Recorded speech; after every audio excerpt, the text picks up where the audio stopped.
आज का जो हमारा नया टॉपिक है वो राजस्थान की हस्तकला। लिखो हेडिंग।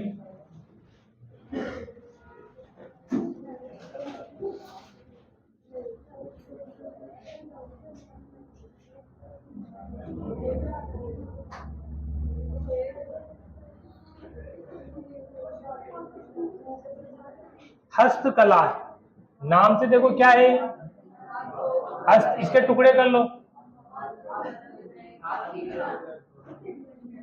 इसका मतलब राजस्थान की ऐसी कलाएं जो हाथ से, जिनका निर्माण किया जाता है, हाथ से बनाई जाती है, वही क्या कहला गई, हस्तकला।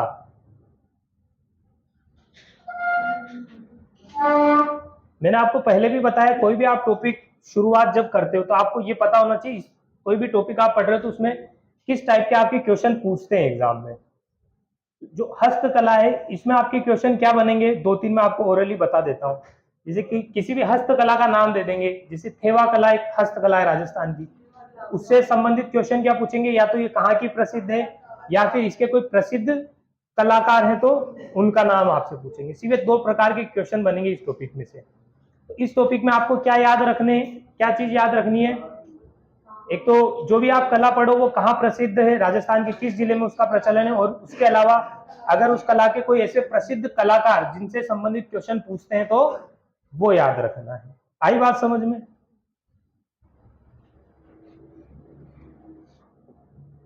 सबसे पहले आप कौन सा प्रश्न पूछा अभी मैंने, थेवा कला का। तो सबसे जो फर्स्ट हस्तकला है उसका नाम लिख लो, थेवा कला।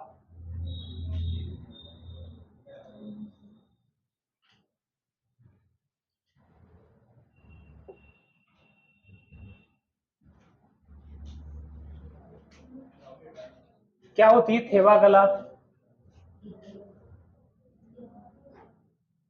क्या होती है, किसने अगर नाम सुना हो थेवा कला का पहले, जैसे आपने आंसर बताया भी प्रतापगढ़, क्या होती है? सिर्फ फोटो ही देखोगे अभी तक तो समझ में आया या नहीं आया?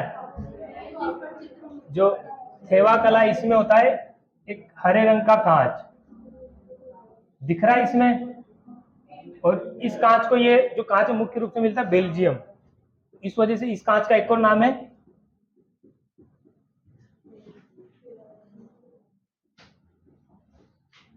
और बेल्जियम का जो कांच होता है उसके ऊपर सोने की कलाकारी की जाती है। सबसे ऊपर वाली जो फोटो देखो आप, उसको दिख रहा है, ये अंदर जो ग्रीन ग्रीन आपको दिख रहा है, ये क्या है, बेल्जियम कांच, और इसके ऊपर जो डिजाइन दिख रही है किसकी है, सोने की। तो थेवा कला क्या है, बेल्जियम कांच या फिर हरे कांच पर सोने की कलाकारी, यही कौन सी कला है, थेवा कला। प्रसिद्ध राजस्थान में कहाँ की है ये, प्रतापगढ़। और प्रतापगढ़ में भी इस कला की एक विशेष बात है, इसका जो भी कार्य है वो सिर्फ एक परिवार करता है। हाँ, और वो परिवार कौन सा है, सोनी परिवार। और इन्होंने, इन परिवार के बारे में कहा जाता है कि इस कला को जिस तरह से ये करते हैं, उसकी जो तकनीक है वो इन्होंने इस परिवार के अलावा किसी को भी नहीं बताई हुई।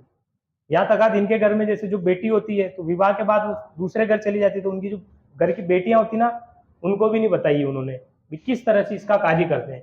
तो इस जो थेवा कला, इसका काफी एग्जाम में क्वेश्चन पूछा और राजस्थान की सबसे महत्वपूर्ण हस्तकला है। लिख लिया सबने थेवा कला?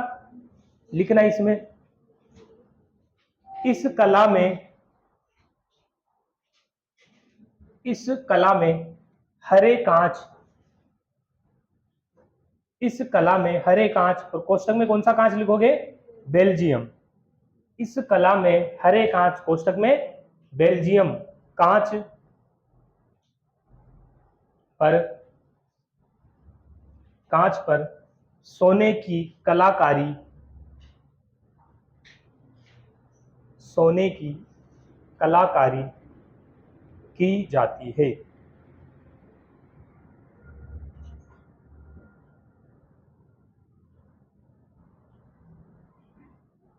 लिख लिया?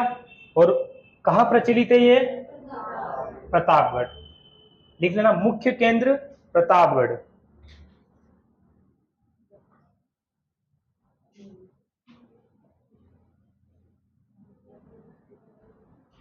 मुख्य केंद्र प्रतापगढ़। लिख लिया सबने? इसमें 2-3 व्यक्तियों के आपको नाम याद रखने हैं। जो थेवा कला, इसके प्रवर्तक कौन है? प्रवर्तक का मतलब क्या होता है? जिन्होंने इस कला को शुरू किया, उनका नाम है नाथूजी सोनी।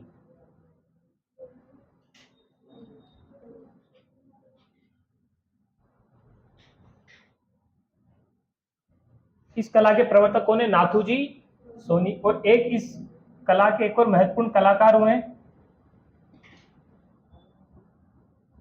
जिनका नाम है महेश राज सोनी। उन्हें इस कला के लिए एक पुरस्कार होता है भारत में, काफी महत्वपूर्ण पुरस्कार है। क्या नाम है?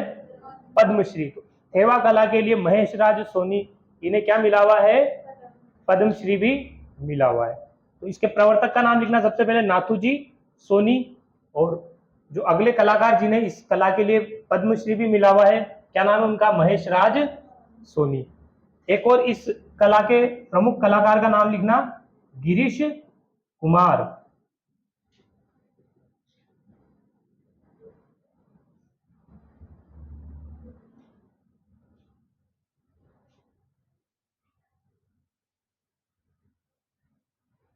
लिख लिया सबने?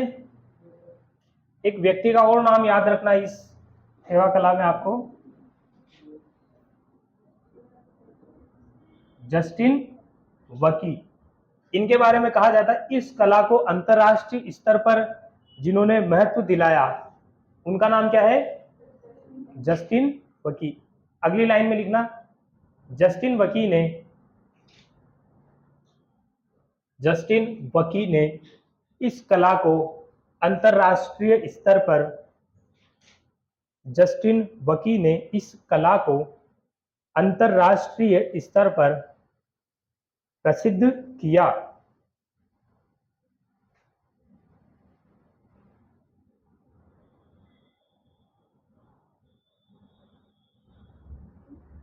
जस्टिन वकी ने इस कला को अंतरराष्ट्रीय स्तर पर प्रसिद्ध किया। लिख लिया सबने? तो थेवा कला में आपको क्या क्या बातें याद रखनी? सबसे पहली बात, थेवा कला होती क्या है? बेल्जियम या फिर हरे कांच के ऊपर सोने की कलाकारी करना। कौन सी कला है? थेवा कला। राजस्थान में प्रसिद्ध कहां पर है ये? प्रतापगढ़ में। और प्रतापगढ़ में भी सिर्फ एक ही परिवार है जो इस कार्य को करता है, उस परिवार का क्या नाम है? सोनी परिवार।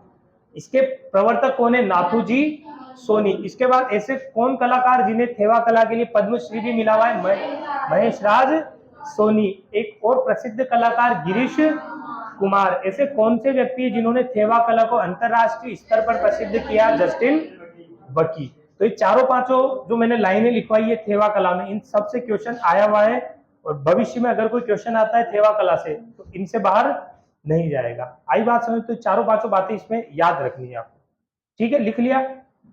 इसके बाद राजस्थान की एक और महत्वपूर्ण हस्तकला, क्या नाम है?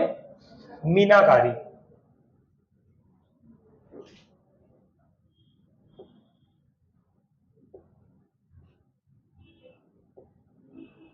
लिख लिया सबने? मीनाकारी लिखो।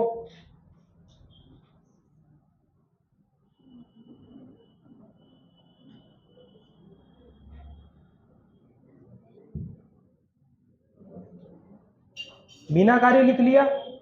मीनाकारी क्या होती है? जैसे आपने वहां पढ़ा बेल्जियम कांच के ऊपर किसकी कलाकारी? सोने की। वैसे ही जो मीनाकारी इसमें होता है सोने के ऊपर रंग से अलग अलग कलाकारी की जाती है। जैसे ये आपको चित्र दिख रहा होगा, जैसे सोने का और ऊपर लाल कलर का वो किया हुआ है। जो ये मूर्ति, ये तो सोने की नहीं, ये तो जो संगमरमर होता है उसकी मूर्ति, लेकिन उसके ऊपर भी कलर से कलाकारी करी हुई है। तो मीनाकारी क्या होती है? सोने के ऊपर विभिन्न रंगों की कलाकारी या फिर अलग अलग आकृतियां बनाना। ठीक है, तो मीनाकारी लिखना सबसे पहले। लिखना, सोने पर, सोने पर विभिन्न रंगों की, सोने पर विभिन्न रंगों की कलाकारी करना, कलाकारी करना क्या कहलाता है? मीनाकारी, कलाकारी करना मीनाकारी कहलाता है।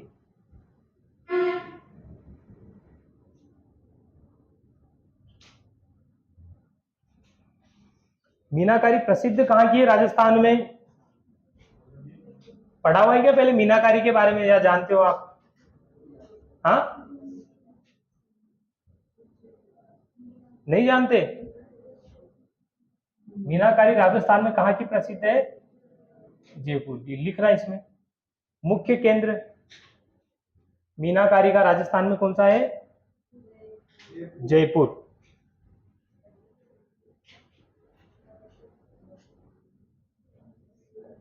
लिख लिया। इसके बाद में कहा जाता है जो मीनाकारी है राजस्थान में या फिर जयपुर में, इसका प्रारंभ किनके द्वारा करवाया गया? मान सिंह के द्वारा। और मान सिंह, आपने जयपुर का इतिहास पढ़ा है तो आपने पढ़ा होगा जो लाहौर है उस साइड भी मान सिंह गए थे, पढ़ा होगा ना आपने। अलग अलग, कभी बंगाल के सूबेदार बनाए थे और काबुल भी गए थे। तो वहां जब गए तो लाहौर पड़ता है पाकिस्तान में वर्तमान में, तो यहाँ से मीनाकारी के जो कलाकार थे उन्हें लेके आए जयपुर, और फिर उन कलाकारों ने राजस्थान में, या आप बोल सकते हो जयपुर में, इस कला की शुरुआत की। लिखना अगली लाइन में। मान सिंह, मान सिंह का मतलब समझ जाओगे ना, जयपुर वाले मान सिंह की बात की जा रही है यहाँ पे। या नहीं समझो तो उसके आगे लिख लेना, जयपुर शासक मान सिंह लाहौर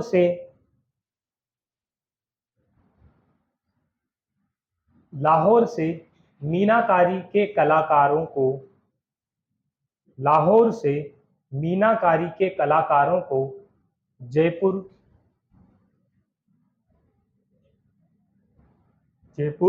लाए।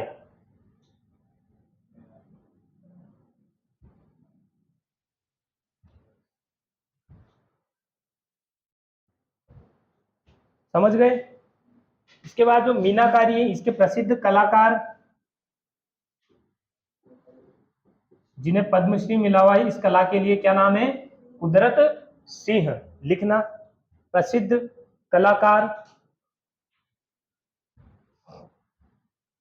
मीनाकारी के प्रसिद्ध कलाकार कुदरत सिंह।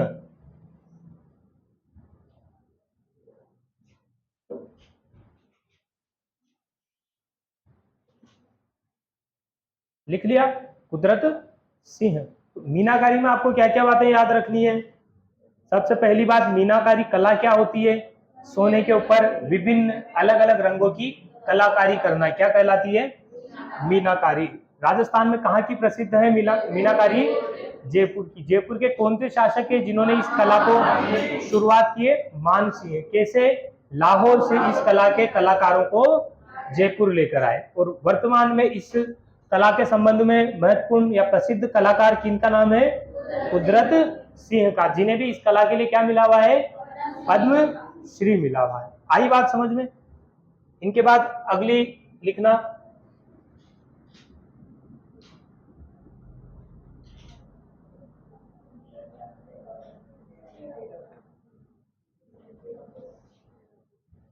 टेरा कोटा।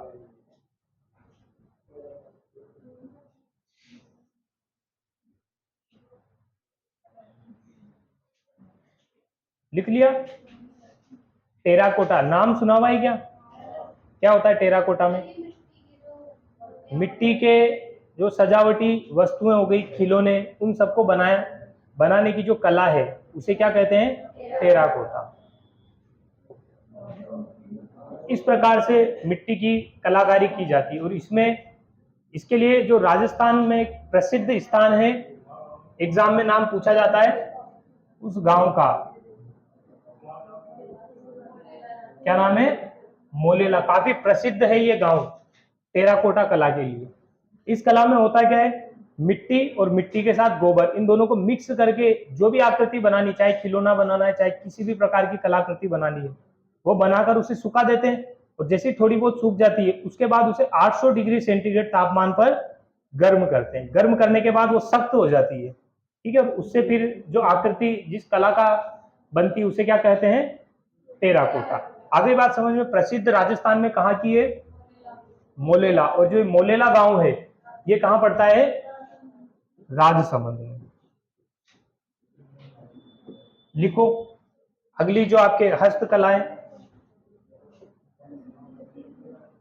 टेराकोटा।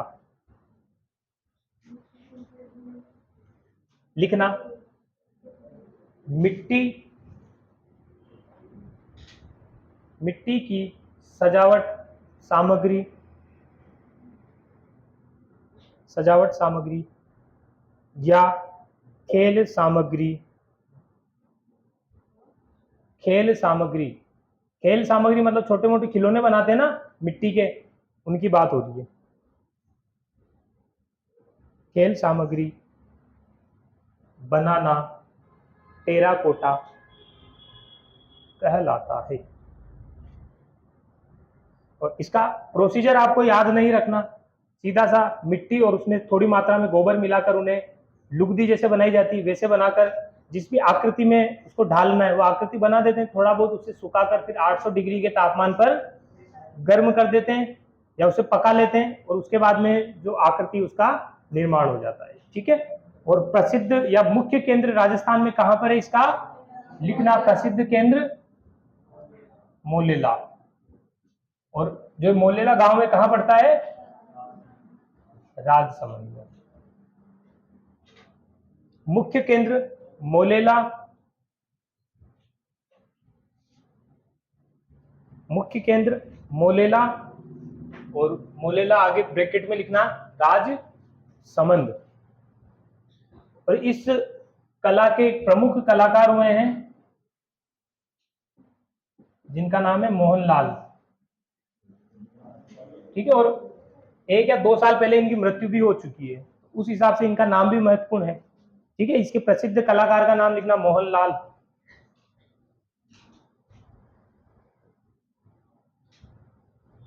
इन्हें भी इस कला के लिए पुरस्कार मिला हुआ है पद्म श्री। ठीक है।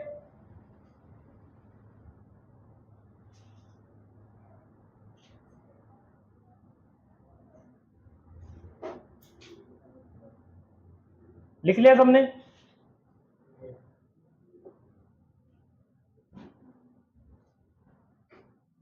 चौथे नंबर की है ना ये? अगली लिखना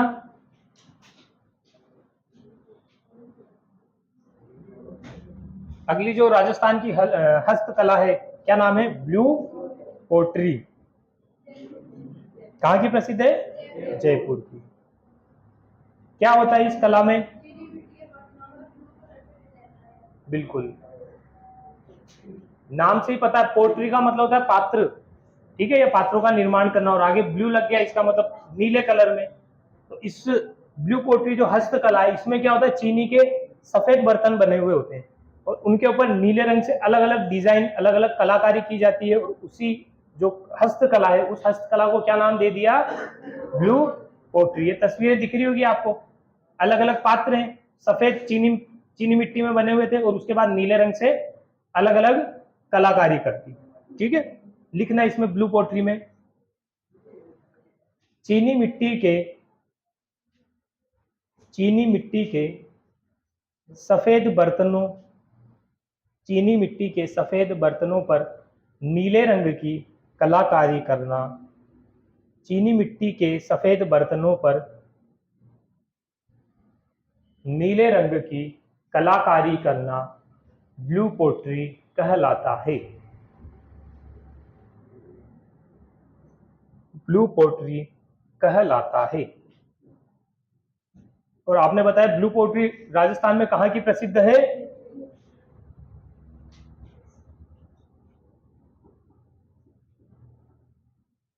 लिखना मुख्य केंद्र जयपुर।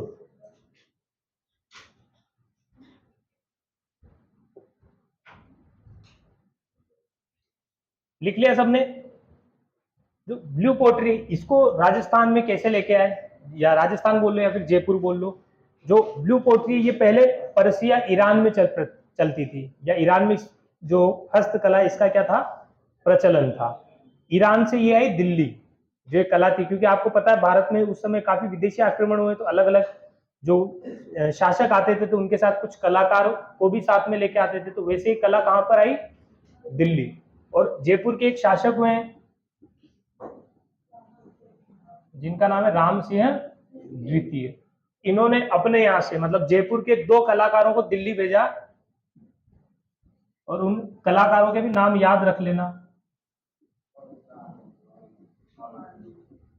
2 इनके कारीगर बोल लो या कलाकार बोल लो, इनको कहां पर भेजा इन्होंने? दिल्ली में एक कलाकार था जिससे इन्होंने क्या ली? ट्रेनिंग ली है, प्रशिक्षण लिया है। ठीक है, किस कला के लिए? ब्लू पोट्री के लिए। तो लिखना इस बात को, राम सिंह द्वितीय ने राम सिंह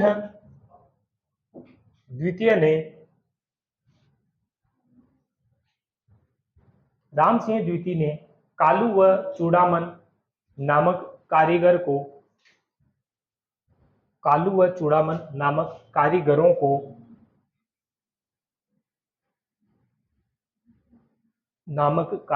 को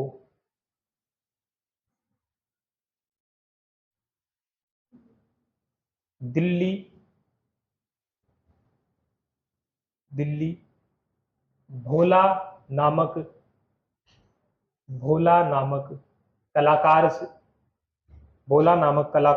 से प्रशिक्षण हेतु भेजा।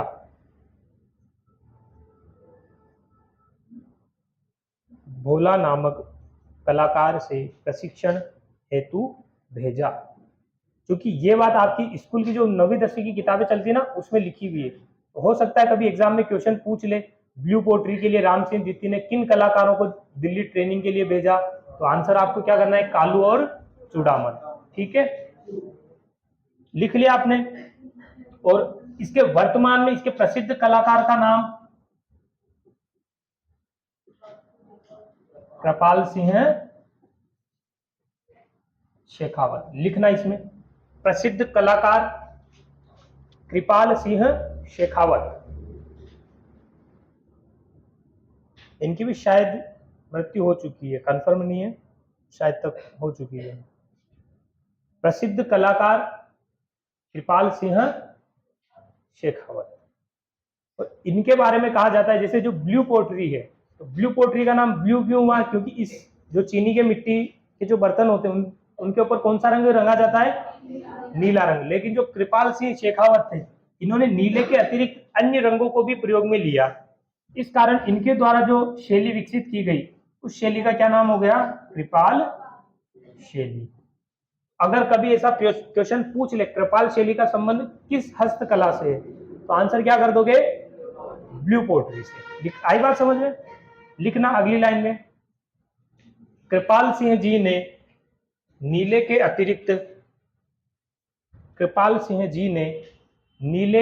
रंग के अतिरिक्त अन्य रंगों का भी प्रयोग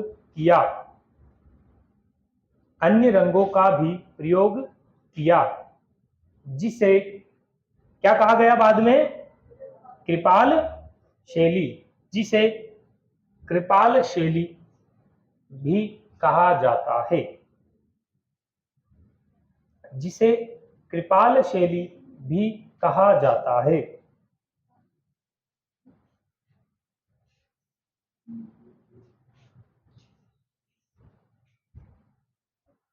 लिख लिया सबने? जैसे आपने ब्लू पोट्री पढ़ी, वो कहां पर प्रसिद्ध है? जयपुर की। वैसे ही राजस्थान में एक क्षेत्र है जहां पर कौन सी पोट्री प्रसिद्ध है? अगर कभी क्वेश्चन पूछ ले ब्लैक पोट्री राजस्थान में कहां की प्रसिद्ध, आंसर क्या करना है? कोटा। अगली जो हस्तकला है वहां पे या यहीं पे नोट डाल के भी लिख लो।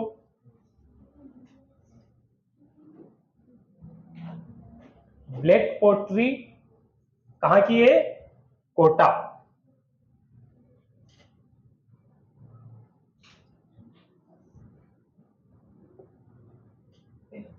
लिख लिया सबने? तो ब्लू पोट्री में आपने क्या क्या बातें पढ़ी? सबसे पहली बात, ब्लू पोट्री होती क्या है? चीनी मिट्टी के सफेद बर्तनों पर नीले रंग से कलाकारी करना क्या है? Blue pottery. राजस्थान में इस पोट्री का या इस हस्तकला का प्रचलन कहां पर है? जयपुर में। जयपुर के एक शासक, क्या नाम था उनका?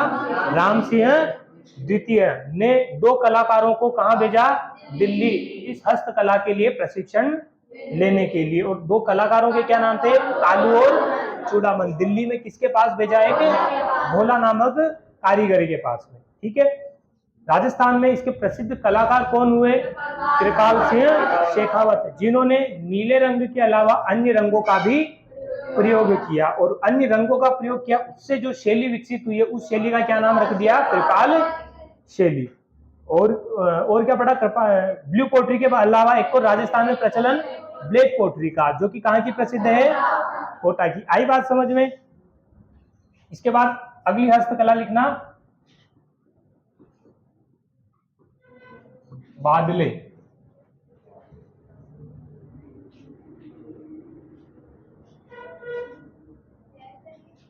बादले, हाँ बादले होते क्या है वैसे,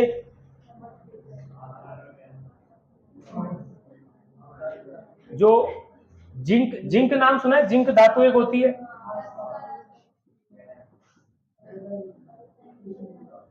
जिंक धातु के बर्तन होते हैं, बोतलें या फिर जो घड़े उस टाइप से होते हैं, उनके ऊपर चमड़ा या फिर जो कपड़ा है वो मढ़ा जाता है, मतलब उससे कवर किया जाता है। जैसे आपने देखा होगा अभी गर्मी के मौसम में अपने भी मिट्टी का जो मटका होता है उसका बाहर या तो आप कपड़ा लपेट देते हो या बोरी टाट आप जिसको बोलते हो वो लपेट देते हैं, ताकि पानी क्या रहे, ठंडा। उसी प्रकार जोधपुर में जो जिंक के बर्तन होते हैं उनके ऊपर या तो फिर चमड़ा मढ़ते हैं या फिर कपड़ा उसको कवर कर देते हैं, क्यों, पानी को ठंडा रखने के लिए। और यही कला राजस्थान में किस नाम से जानी जाने लगी, बादले के नाम से। ये आपको बोतल दिख रही होगी, इसके चारों ओर कपड़ा मढ़ा हुआ है।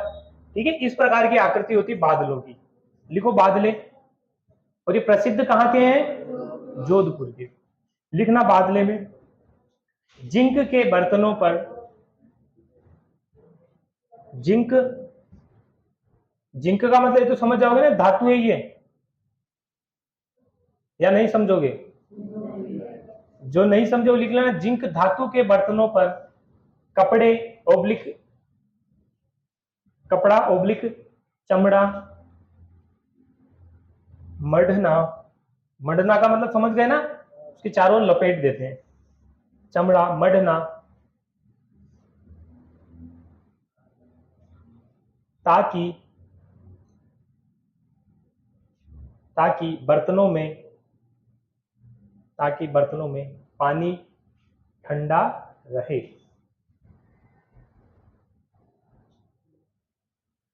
पानी ठंडा रहे। तथा यह कला, तथा यह कला बादले कहलाती है। जो ये आपने पूरी लैंग्वेज लिखी है ना, यहां से भी क्वेश्चन आया हुआ है। ठीक है, तो आपको याद रखना है कि जो बादले ये कला होती क्या है वास्तव में, जिंक के बर्तन और उनके चारों ओर कपड़े या फिर चमड़े को मढ़ना, ये कौन सी कला कहलाती है, बादले। लिख लिया। प्रसिद्ध कहां की है, मुख्य केंद्र जोधपुर। लिखो, मुख्य केंद्र जोधपुर।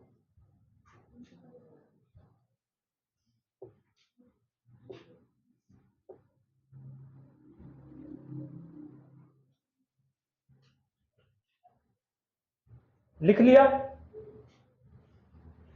उनके बाद अगली हस्तकला लिखना, तारकशी।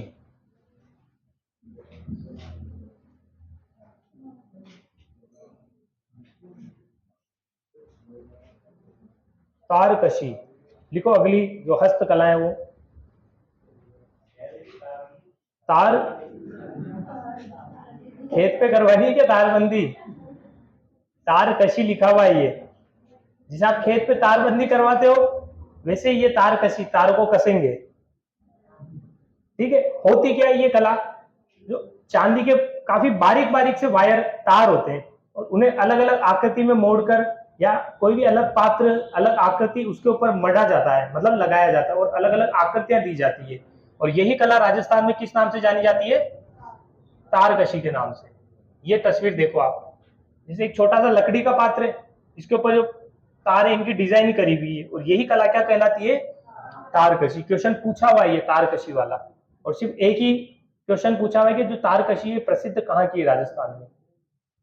लिखो, तारकशी में चांदी के पतले तारों, चांदी के पतले तारों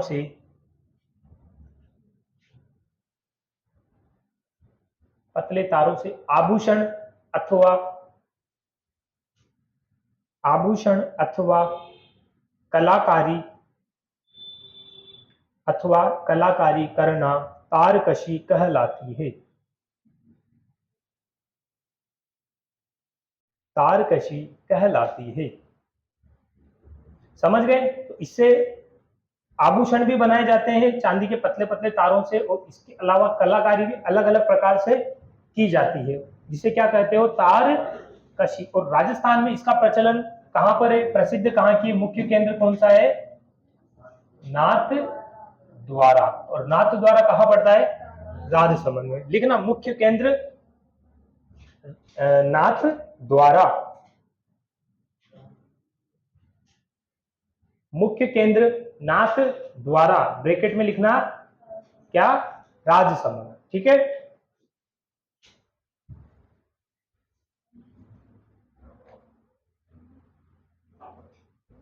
तो समझ में आ गया तारकशी क्या होती है, चांदी के पतले तारों से या तो कलाकारी करना या फिर उनके आभूषण बनाना। और इस कला का मुख्य कार्य मुख्य रूप से राजस्थान में कहा किया जाता है, नाथ द्वारा में। आगे बात समझ में। इनके बाद राजस्थान की दो हस्तकलाओं के नाम लिखना, एक जैसी है दोनों, कोफ्तगिरी और एक तहनीशा।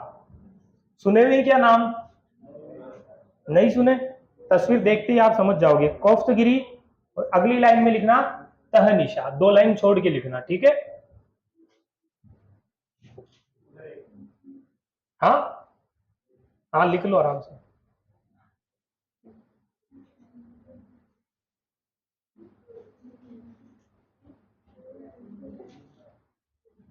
लिख लिया कोफ्तगिरी और तहनीशा। मुख्य रूप से जो कोफ्तगिरी है, कोफ्तगिरी में क्या होता है, मुख्य रूप से इसकी जो ये कला है तलवारों के ऊपर की जाती है, तलवारों के अलावा अन्य आकृतियों पर भी की जाती है। कोफ्तगिरी में क्या होता है, लोहे के ऊपर सोने की कारीगरी की जाती है। आई बात समझ, जैसे तस्वीर दिख रही होगी, ये तलवार और लोहे की होती है, और नीचे का जो हत्था है वो भी लोहे का होता है, और उसके ऊपर सोने की क्या की जाती है, कलाकारी। आपको दिख रही होगी अलग अलग डिजाइन जो बनी हुई है सोने की, इसके ऊपर भी दिख रही होगी। तो ये कला क्या कहलाती है, कोफ्तगिरी। और अगर लोहे के अलावा जो धातु है वो अगर पीतल है, और पीतल के ऊपर सोने की कारीगरी करना, वो कला कौन सी कहला जाएगी, तहनीशा। आई बात समझ में, देख के समझ में आ गया ना कौन सी कला है ये। लिखो पहले कोफ्तगिरी में लिखना, लोहे पर, कोफ्तगिरी में लिखना लोहे पर सोने की कलाकारी करना, लोहे पर सोने की कलाकारी करना क्या कहलाता है, कोफ्तगिरी करना कोफ्तगिरी कहलाता है। और अगली लाइन में जो एक और कला है, क्या नाम है, तहनीशा। तहनीशा में क्या लिखोगे, जहां आपने लोहा लिखा ना, लोहे की जगह क्या लिखना है, पीतल। तांबा नहीं, पीतल। तांबा अलग होता है, पीतल अलग होता है। तांबा तो धातु है और पीतल वो मिश्र धातु है। हाँ, दोनों का मुख्य केंद्र एक ही, अभी मैं लिखवा दूंगा। तहनीशा लिखा है ना, तहनीशा में कोफ्तगिरी में आपने लोहा लिखा था, तो तहनीशा में लोहे की जगह क्या लिखना है, पीतल, और एज इट इज लाइन लिख दो आप, पीतल पर सोने की कलाकारी करना तहनीशा कहलाता है। पीतल पर सोने की कलाकारी करना तहनीशा कहलाता है। और इन दोनों का मुख्य केंद्र राजस्थान में जयपुर, और जयपुर के पड़ोस में एक जिला पड़ता है अलवर। लिख लो, इन दोनों के, तहनीशा और कोफ्तगिरी दोनों के मुख्य केंद्र अलवर और जयपुर, दोनों के मुख्य केंद्र एक ही है, लिख लेना।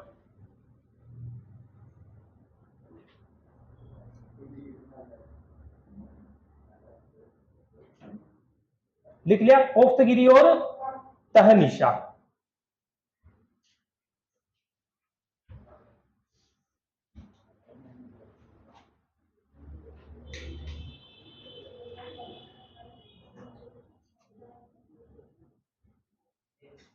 कोफ्तगिरी और तहनीशा, और मुख्य केंद्र लिख लिए दोनों के, अलवर और जयपुर।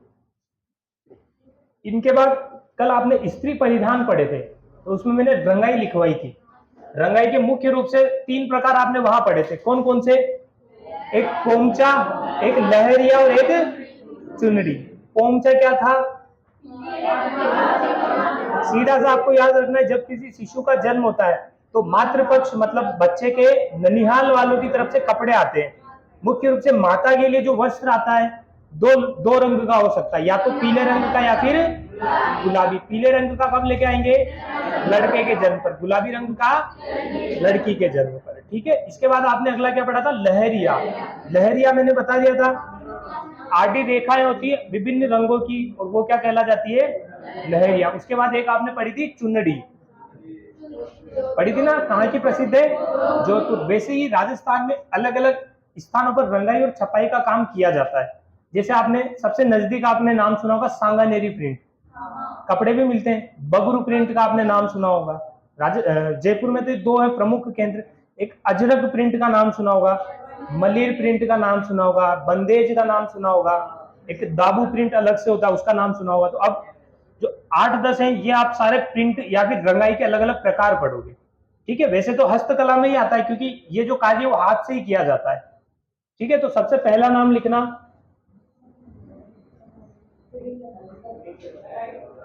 क्या? नहीं, हेडिंग नहीं, हस्तकला में ही चल रहा है आपके। और मैं बता रहा हूं, मतलब 5-7 जो अब हस्तकला पढ़ोगे वो रंगाई से संबंधित है सारी। कौन सी प्रिंट है ये? अजरक प्रिंट। नाम सुना हुआ है क्या? कहां प्रचलित है ये?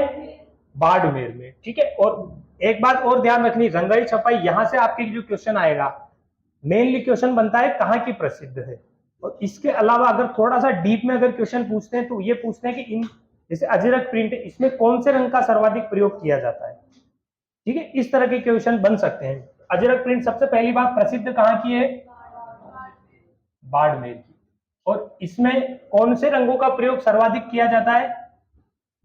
नीला व लाल रंग, इन दोनों का प्रयोग किया जाता है। ठीक है। लिख लो आप, अजरक प्रिंट प्रसिद्ध कहां की है? बाड़मेर। और सर्वाधिक रंग किसका प्रयोग किया जाता है? नीले रंग का और एक लाल रंग का।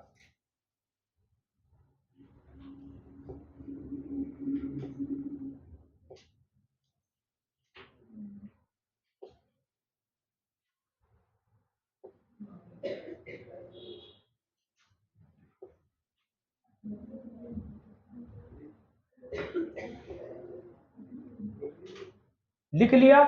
तो ये जो आपको प्रिंट दिख रहा है ये कौन सी प्रिंट है? अजरक प्रिंट। अब वैसे तो काफी माइनर सा ही फर्क है, आपको सिर्फ इतना ही याद रखना है कि अजरक प्रिंट कहां की प्रसिद्ध है? बाड़मेर की। और इसमें मुख्य रूप से किस रंग का प्रयोग अधिक किया जाता है?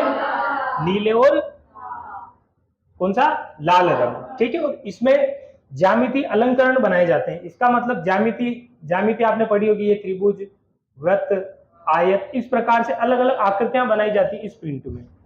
ठीक है। आगे बात समझ में, अजरक प्रिंट। इसके बाद एक प्रिंट होता है, कौन सा प्रिंट है? मलिर प्रिंट। लिखो अगला, मलिर प्रिंट। अगला प्रिंट लिखना, मलिर प्रिंट।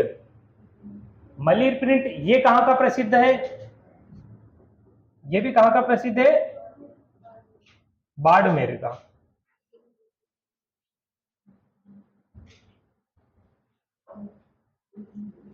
लिख लिया? मलिर प्रिंट है, इसकी विशेष बात क्या है? इसमें कौन सा रंग प्रयोग में लिया जाता है? काला व कत्थई रंग। कत्था आप जानते हो सब, जो गहरा भूरा या गहरे लाल रंग का होता है, उस रंग का प्रयोग किया जाता है किस प्रिंट में? मलिर प्रिंट में। ये जो ऊपर प्रिंट दिख रही है ना, ये कौन सी है? मलिर प्रिंट। लिखना, मलिर प्रिंट में। प्रसिद्ध कहां की है? बाड़मेर। और काला व कत्थई रंग प्रयोग में लिया जाता है। और इसका तो क्वेश्चन भी पूछा हुआ है। ठीक है। तो काला और कत्थई रंग ये मुख्य रूप से आपको याद रखना है। किस प्रिंट की विशेष बात है ये? मलिर प्रिंट की। आगे बात समझ में? लिख लिया सबने? इसके बाद लिखना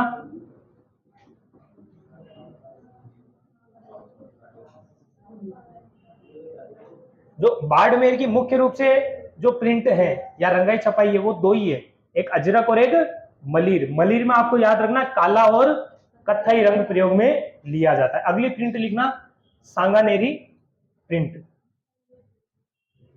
लिख लिया? जो सांगानेरी प्रिंट है प्रचलन कहां पे इसका? जयपुर में। सीधी सी बात है, नाम से ही पता लग रहा है आपको। और इसमें मुख्य रूप से कौन सा रंग प्रयोग में लिया जाता है? काला व लाल रंग। ठीक है,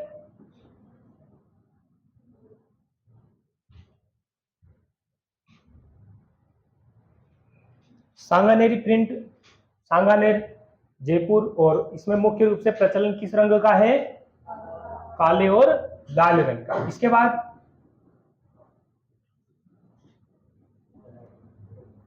बगरू प्रिंट। कहां पर है Bagru print? Bagru, sorry, Jaipur.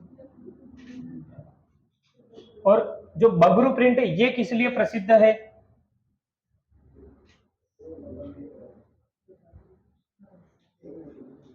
Bagru print है इसके दो तीन खास बातें हैं, आपको याद रखना है। इसमें किन रंगों का प्रयोग किया जाता है?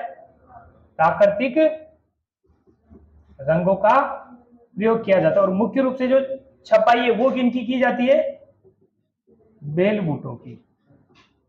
ठीक है, तो बगरू प्रिंट की दो विशेष बात आपको याद रखनी।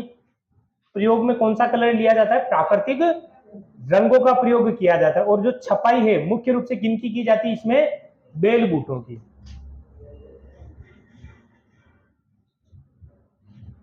ये दोनों विशेष बातें लिख लेना, प्राकृतिक रंगों का प्रयोग व बेल बूटों की छपाई की जाती है।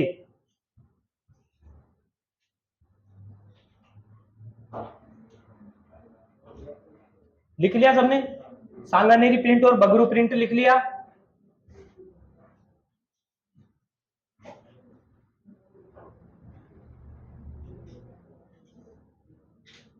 लिख लिया? इनके बाद तीन प्रिंट, एक आजम प्रिंट, एक कौन सी प्रिंट है?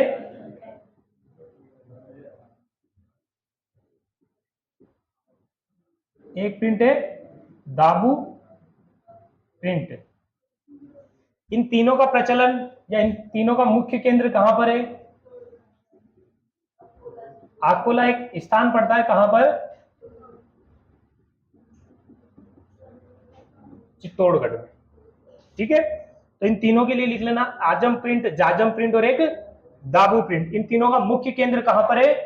आकोला। और आकोला कहां पड़ता है? चित्तौड़गढ़ में। अब यहाँ पे इतने बड़े स्तर पे ये कार्य किया जाता है, जो ये रंगाई छपाई का जो कार्य मुख्य रूप से छिपा जाति के लोगों द्वारा किया जाता है। किनके द्वारा? छिपा जाति के द्वारा। इस कारण जो आकोला है इसे नाम ही यही दे दिया है, छिपों का आकोला। तो आप नाम से समझ सकते हो कि जो आकोला नामक जो कस्बा है चित्तौड़गढ़ में, यहाँ पे इतने बड़े स्तर पर छपाई का कार्य किया जाता है। लिख लिया? आजम, जाजम और एक दाबू प्रिंट। इन तीनों प्रिंट का मुख्य केंद्र आकोला। और जो दाबू प्रिंट आप लिख रहे हो इसमें क्या है? नाम देखो क्या लिख रखा है? दाबू। इसमें क्या होता है? जैसे पूरा वस्त्र है, इसके ऊपर जिस क्षेत्र पर कलर या रंगाई का कार्य नहीं करना उसे अलग अलग पदार्थों के द्वारा दबा दिया जाता है। जैसे मान लो कोई वस्त्र है, उसका एक हिस्सा है उस पर रंग नहीं करना, तो जो मोम होती है, मोम जानते हो ना या नहीं जानते? मोम तो जानते हो। तो मोम से उस पार्ट को पूरा ढक दिया जाता है और फिर जो बाकी पूरा वस्त्र उसे रंग में डाल दिया जाता है। तो जिस पार्ट को नहीं रंग करना था वो ढका हुआ रह गया, और बाकी के जो पार्ट है उस पर क्या हो गया? रंग हो गया। इस कारण इस प्रिंट, इस कला को क्या कहा जाने लगा? दाबू प्रिंट। और इसमें क्या प्रयोग में लिए जाते? बींदने। इसका मतलब क्या है? जो मैं आपको बता रहा हूं ना, मोम हो गई या गेहूं हो गए, उनसे ढका जाता है इसे। ठीक है, तो लिखना इसमें दाबू प्रिंट में दाबू प्रिंट में लिखना। इस प्रिंट में वस्त्र के जिस भाग पर रंग नहीं करना होता, वस्त्र के जिस भाग पर रंग नहीं करना होता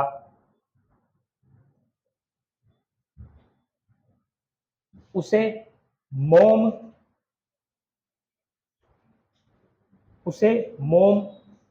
अथवा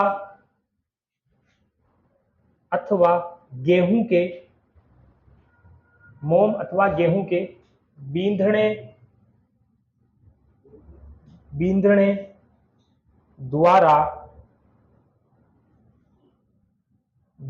द्वारा दबा दिया जाता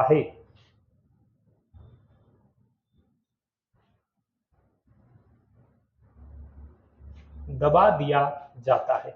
इसी कारण, क्योंकि इसमें जो वस्त्र के ऊपर रंगाई का जो कार्य होता है वो किस प्रकार किया जाता है, दबाकर, इस कारण इस प्रिंट का क्या नाम हो गया, दाबू प्रिंट। आगे बात समझ में। इसके बाद अगला जो प्रिंट है उसका नाम लिखना बंदेज। सुना होगा नाम, क्या होता है बंदेज में। जैसे दाबू प्रिंट में आपने क्या देखा था, किस प्रकार रंगाई छपाई का कार्य किया जाता है, दबाकर। उसी प्रकार बंदेज में जो कपड़ा होता है उसे क्या किया जाता है, बांधकर। इसमें जो कला प्रयोग में ली जाती है उसे कहा जाता है टाई एंड डाई। टाई का मतलब क्या हो गया, बांधना, अरे वो ट्राई अलग होता है, TRY। और डाई का मतलब क्या हो गया, रंगना। आई बात समझ। तो बंदेज में किस कला का क्या प्रयोग में लिया जाता है, टाई एंड डाई, मतलब जिस वस्त्र को रंगना है वहां से बांधकर और फिर रंगा जाता है। ठीक है, तो बंदेज कला में लिखना टाई एंड डाई। और बंदेज कला राजस्थान में प्रचलन कहां पर है, बंदेज का कहां पर है, जयपुर में। आप ये जो सांगानेर में जहां पर रंगाई छपाई का कार्य होता है ना, वहां अगर कभी जाओ तो देखना, वहां पे ऐसे वस्त्रों को अलग अलग स्थानों से बांधकर और फिर रंगाई का कार्य किया जाता है। हाँ, सांगानेर।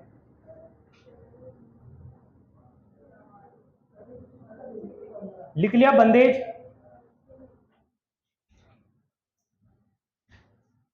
लिख लिया। जयपुर का और क्या पढ़ा था कल आपने, लहरिया पढ़ा था, कहां प्रसिद्ध है, जयपुर में। और एक मैंने नाम लिखवाया होगा, समुद्र लहर का लहरिया। यहां पर भी लिख लो ये, ताकि याद रहे ये बात। समुद्र लहर का लहरिया कहां का प्रसिद्ध है,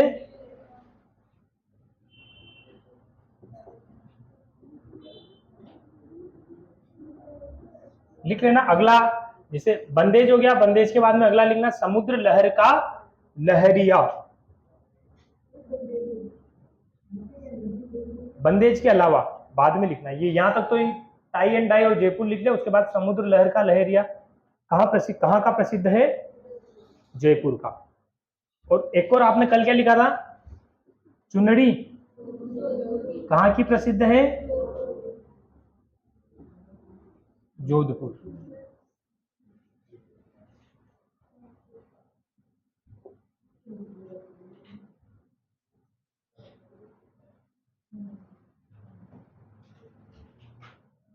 लिख लिया आपने। इसके अलावा एक और प्रसिद्ध कला जो रंगाई छपाई से संबंधित है, क्या नाम है इस हस्तकला का, कोटा डोरिया। देखो अगली जो रंगाई छपाई से संबंधित महत्वपूर्ण हस्तकला, कोटा डोरिया।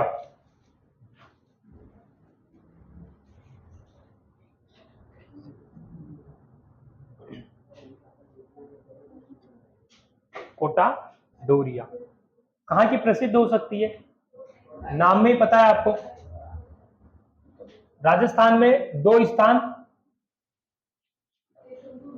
कैथुन और एक मांगरोल। जो कैथुन है ये कहां पड़ता है, कोटा में, और मांगरोल कहां पड़ता है आपके, बारा में। ये दोनों कोटा डोरिया साड़ी, जो साड़ी होती है ना उसके ऊपर कार्य किया जाता है रंगाई छपाई का। ठीक है, तो मुख्य केंद्र राजस्थान में एक कैथुन और एक क्या नाम लिखा हुआ है, मांगरोल। कैथुन कहां है, कोटा में और मांगरोल कहाँ है? बारां में। ये दोनों कोटा डोरिया साड़ी का मुख्य केंद्र है दोनों। और एक चीज और याद रखना, कैथुन में विभीषण का एक मंदिर भी है।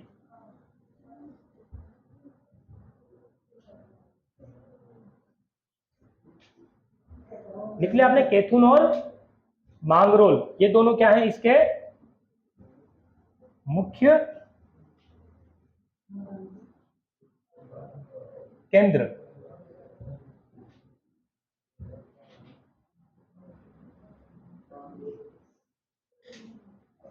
और जो कोटा डोरिया इसके बारे में कहा जाता है कि कोटा के एक शासक हुए थे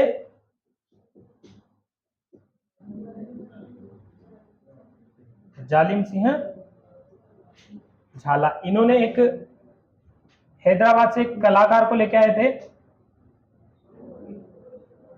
मंसूर अहमद। कहां से लेके आए थे इस कलाकार को? हैदराबाद से। इस जो कोटा डोरिया जो हस्तकला है ना, इसके कलाकार थे मंसूर अहमद। कहां से लेके आए थे इसको? हैदराबाद से। कौन लेकर आए थे? जालिम सिंह झाला। इस कारण जो कोटा डोरिया इसे एक और नाम से जाना जाता है। कौन सी कला?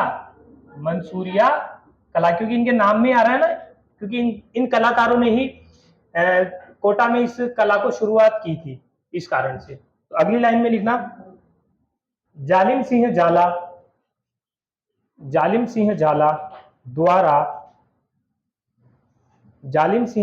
द्वारा इस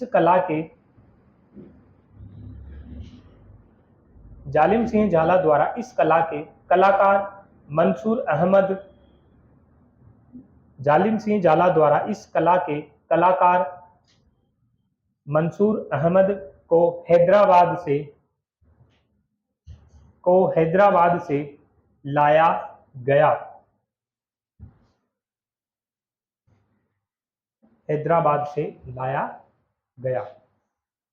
इस कारण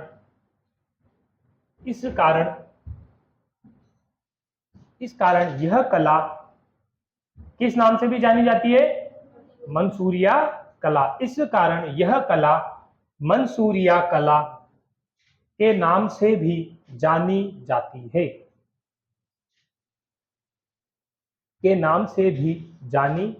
है।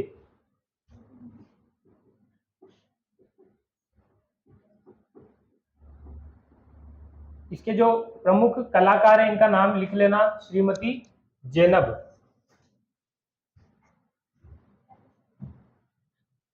प्रसिद्ध कलाकार श्रीमती जैनब।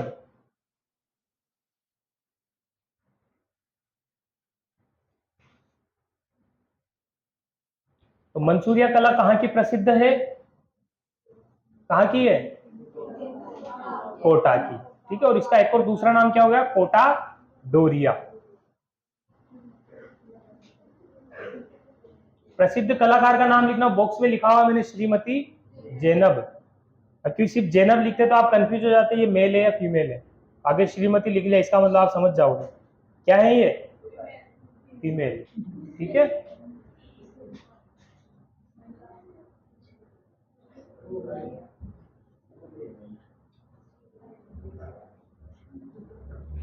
लिख लिया। तो कितनी हस्तकलाएं पढ़ ली आज? 19 पढ़ ली। और कोई फोटो तो नहीं रही जो नहीं देखी हो तुमने?